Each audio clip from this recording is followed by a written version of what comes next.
हरिओम प्रिय दर्शकों, यदि आपकी कुंभ राशि या कुंभ लग्न है तो इस वीडियो को बहुत ध्यान से देखिएगा, समझिएगा। ये वीडियो बहुत महत्वपूर्ण है। जैसे कि आपने थंबनेल में पढ़ ही लिया होगा कि दिवाली से पहले जो ग्रह स्थिति में परिवर्तन होने जा रहा है उसका प्रभाव हमारे जीवन में क्या पड़ेगा, अब क्या होने वाला है। क्योंकि प्रिय दर्शकों, इस समय जो ग्रह स्थितियों में परिवर्तन होते जा रहे हैं वो कहीं ना कहीं जीवन में फ्यूचर में कई तरह की समस्याओं को लाने वाले दिखाई दे रहे हैं। यानी कि आपने सुना ही होगा कि कोई घटना जब घटती है उससे पहले हमें सूचना किसी न किसी रूप में मिलती है। हमें मालूम पड़े या ना पड़े, परंतु सूचना प्रकृति हमेशा देती रहती है।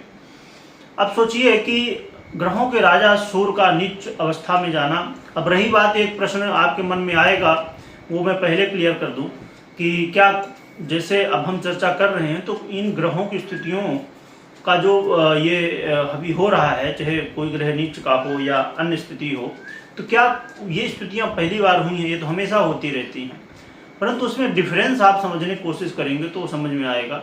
आप बल्कि इससे पहले मंगल की जो वीडियो थी तो उसको आपने नहीं देखा होगा तो देखिएगा तो और क्लियर होगा। इसमें सोचिए, ग्रहों के राजा सूर्य का परिवर्तन हुआ नीच अवस्था में, मंगल का परिवर्तन हुआ इतने लंबे समय के लिए, आपने संभवतः बहुत कम सुना होगा इतना लंबे समय के लिए। अब बुध का परिवर्तन इतने लंबे समय के लिए, वो भी कहाँ पर? मंगल की राशि पर। और ये बुध का परिवर्तन 29 अक्टूबर 2024 को होने जा रहा है मंगल की राशि वृश्चिक राशि में। और ये परिवर्तन 4 जनवरी 2024 तक बुध यहीं पर रहेंगे वृश्चिक में, फिर गोचर करेंगे 4 जनवरी को। तो देखा जाए तो ये लगभग 2 महीने से अधिक का समय, जो कि अक्सर आप सुनते ही होंगे कि बुध का परिवर्तन 20 से 25 दिन में होता रहता है, तो इसलिए ये बड़ा परिवर्तन। साथ में यहाँ पर राहु, शनि और देवगुरु बृहस्पति जैसे ग्रहों की दृष्टि भी है बुध के ऊपर।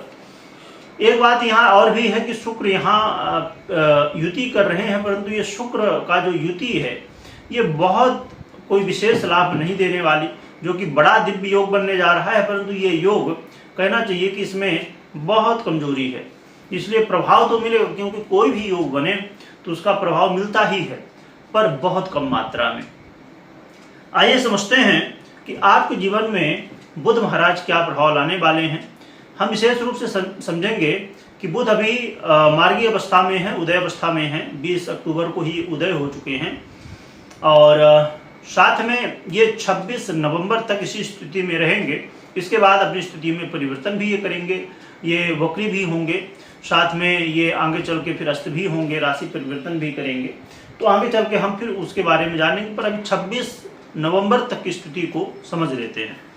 प्रिय दर्शकों, ये जो बुध का परिवर्तन है ये आपके लिए बहुत खास है, क्योंकि देखा जाए तो आपके पंचमे से हैं बुध, तो आपके लिए बहुत बढ़िया माना जाएगा। तो बुध है आपके जीवन में कहीं ना कहीं, यदि आप करियर को लेकर बहुत ज़्यादा चिंतित थे तो इस समय और सावधानी बरतने की आवश्यकता होगी, क्योंकि इस समय करियर में चिंताएं जो आपकी थी वो बढ़ सकती हैं। साथ में यदि कोई नया जॉब शुरू करना चाहते हैं, नया काम कोई शुरू करना चाहते हैं तो थोड़ा सा भी रुक जाइए, अभी बहुत श्रेष्ठ समय नहीं है बुध के अनुसार। अब इसमें एक चीज़ मैं और भी क्लियर कर दूं, जो कि दर्शक जानते हैं पर फिर भी, कि हम एक ग्रह की बात कर रहे हैं बुध की, ना कि अन्य ग्रहों की। संभवतः कोई अन्य ग्रह आपको बहुत अच्छे रिजल्ट दे रहे हों, तो कभी भी हमें निगेटिव नहीं होना चाहिए। इसके अलावा देखा जाए तो इस समय थोड़ा सा ये देखने को मिलने वाला है कि करियर में वाद विवाद होना, लड़ाई झगड़े होना, है ना। कार्य क्षेत्र में कहीं ना कहीं कई बार ये भी हो, आप देखेंगे कि मेहनत तो खूब कर रहे हैं आप, पर रिजल्ट आपको नहीं दिख रहा है। कई बार ये होगा कि मेहनत आप करेंगे, क्रेडिट कोई दूसरा ले जाएगा, तो ये थोड़ा ध्यान रखिए। ये समय लोगों की सलाह तो ठीक है, लेना एक बार ठीक है, कोई विश्वास पात्र व्यक्ति है आपका, हितैषी है आपका, मित्र हो, परंतु इस समय आपको थोड़ा चौकन्ना रहना होगा। यानी कि सलाह ले तो नहीं लोगों से, परंतु 100% उनके ऊपर नहीं भरोसा करना है। यानी कि आपको भी थोड़ा समझना है कि हाँ, जो सामने वाला कह रहा है तो क्या वो ठीक है कि नहीं ठीक है। खाली आंख मूंद के भरोसा नहीं करना इस समय। कोई प्रॉपर्टी है, गाड़ी वाहन है या अन्य जो भी लग्जरी की चीज़ें, कोई भी चीज़ें आप परचेस कर रहे हैं तो बहुत सावधान होकर परचेस करिएगा, क्योंकि संभवतः आपको चीज़ें मिले तो, क्योंकि इस समय चीज़ें मिलेंगी परंतु उसमें कुछ ना कुछ कमी हो सकती है, उसमें कहीं नहीं।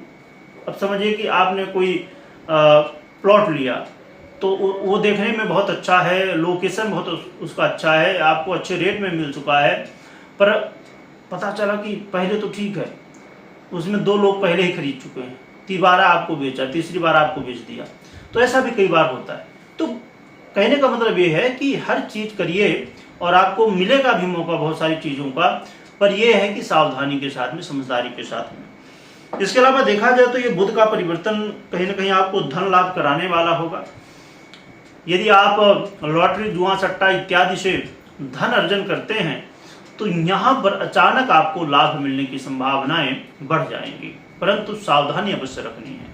जितनी भी बातें, हर जगह सावधान रहना, क्योंकि ये मंगल की राशि में है, शनि राहु से दृष्ट भी हैं, गुरु से भी दृष्ट हैं, तो ये कई सारी स्थितियां हैं। पर हाँ, बुध आपके लिए जहाँ तक संभव हो सकेगा, यदि आपकी जन्म कुंडली में बुध की स्थिति अच्छी है, दशाएं अच्छी चल रही हैं, तो बुध लाभ पहुँचाने की कोशिश अवश्य करेंगे। इसके अलावा आपको यात्रा करते समय सावधानी बरतनी है। कोई भी यात्रा हो, छोटी हो, बड़ी हो, जैसी भी यात्रा हो, यात्रा में खासकर आप यदि चला रहे हो तब और विशेष सावधान रहिए। पर्सनल वाहन में, पब्लिक वाहन भी हो, ट्रांसपोर्ट हो, तो वहाँ भी सावधानी बरतिए।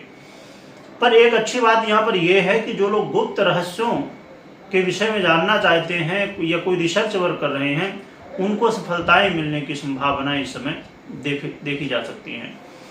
साथ में जो लोग विदेश यात्रा कर चुके हैं या करना चाहते हैं और फिर वहाँ पर जाके अस्थायी रूप से निवास करना चाहते हैं, और खासकर जो है तो क्योंकि देखिए 2 तरह की स्थिति होती है। कुछ लोग घूमने भागने जाते हैं, है ना, टाइम पास करना, भाई चलो टाइम है, घूम भाग लेते हैं, थोड़ा माइंड चेंज हो जाएगा।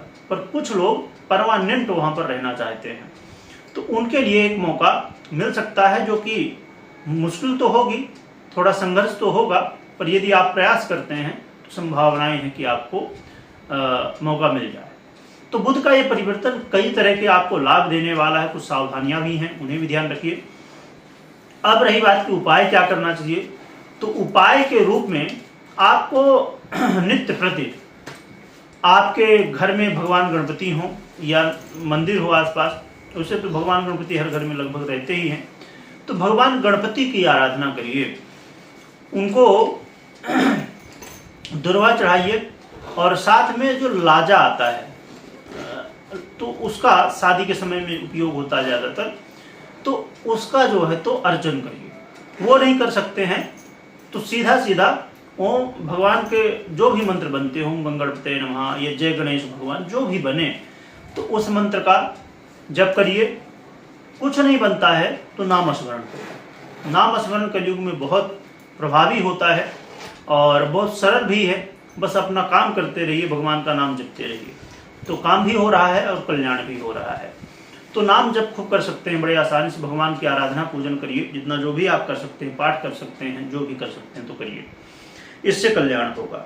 देखिए, मैं हमेशा बताया करता हूँ कि भगवान की सेवा, हम बहुत सारे और उपाय बता दें कि ये करना है, वो करना है, उपाय ठीक है, अपनी जगह ठीक है, पर भगवान की यदि कृपा हो गई तो खाली ऐसा नहीं कि अभी बुध का परिवर्तन हुआ तो हमें लाभ मिलेगा, भगवान की कृपा हुई तो हमेशा ही लाभ मिलना ही है। तो इसलिए भगवान की आराधना ज़्यादा से ज़्यादा करिए, भगवान की पूजा करिए, पाठ करिए, मंत्र जप करिए, जो कर सकते हैं, जो समर्थ है आपकी, ध्यान करिए, तो उससे कल्याण होना है और परमानेंट इससे कल्याण होना है। तो इसलिए अवश्य भगवान की आराधना करिए, और कोई महत्वपूर्ण निर्णय ले रहे हैं तो सबसे पहले जन्म कुंडली का विश्लेषण अवश्य कराइए। कमेंट में ओम गणपतये नमः लिखिएगा, लिखने के साथ खूब स्मरण करिएगा। वीडियो देखने के लिए बहुत बहुत धन्यवाद।